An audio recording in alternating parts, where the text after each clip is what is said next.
Hi guys! Nandito na siya na malengke. Talaga pag pinapamalengke ko to, pabiling ko ng dilis, bilhin tinapa. Pabiling ko ng tinapa, bibilin dilis. Siyempre, wala yung pera kasi bumili ako ng mani. Masarap pa yung mani ito. Pabiling ko yan siya ng sibuyas, bibilin niya bawang. Baliw, hindi naman. Naku. Magkataon lang talaga na yung pinapakinulang ng 10 piso. Kaya ito yung binili ko mani na lang. Kaya hindi ko masyado inuutosan ng mamalengke. Tapos siya pa may gana magreklamo pagdating niya dito sa bahay. Nakakapagod yun pag nakapupunta doon eh. Kung saka nagka-motor yan siya. Tamad na tamad siya maglakad. Ay, naku. Grabe ito, totoo maglakad. Hindi naman eh. Naglakad ako han. Kaya gusto Tapos ko kanina, sabi ko kanina, day off mo naman bukas. Nag-jogging tayo kinabukasan. Diyos ko, ano oras na nagising? Alas 10. Grabe, binibisto mo naman ako sa kanila. Siyempre nagpahinga lang. Kailangan ng katawan mag-jogging-jogging din. Hindi pwedeng katulog lang. Hay. Kailangan ng resistensya ng katawan. Hindi pwede. Binubukin mo naman ako sa kanila, oh. Hindi kailangan kalamon.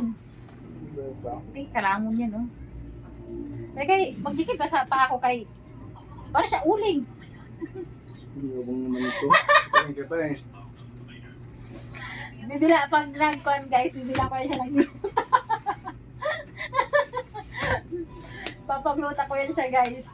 Ako kasi since birth na yung balat ko. Eh siya kasi hindi pa natin masasabi ang mga panahon. Pag maulan, maputi. Yan yung sabi ng buso niya, mga pag maulan maputi ako. Yan din yung kanya, yan din yung say niya, pag maulan maputi daw siya. Baliw. Bakit? Totoo naman, pag maulan, maputi ako eh. Pagka hindi maulan, mainit. Ito yung ginagawa namin guys sa hapon, pag day off niya. Niyaya kong gumala na tatamad. Mag-iinit. Ano yun? May CD. Kaya ko yung mani, may CD. Magagala sana kaming 4, kaso nga lang, inabutan naman siya ng katamaran. At least, pinamukbang ko yun ng ice cream.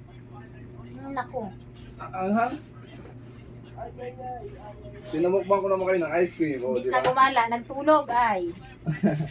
Bye guys.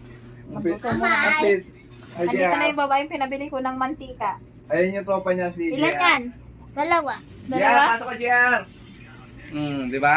Uy, ano ba yan ha? Wala akong damit. Marunong na yan siya mautusan. Ano mabili mo anak? Ay! Wala, nabasag na! Magkano yan? Tigli, 5. Pinabili ko siya ng tig 5 kasi kulang yung mantika dyan. O, lagay mo na doon. Babay na mga church vlog. Kasi Bye, binisis, guys. binubuking ako. Tuktukan ko to eh. Ayun yung kaibigan niya. Yung tago. Bye guys. Bye!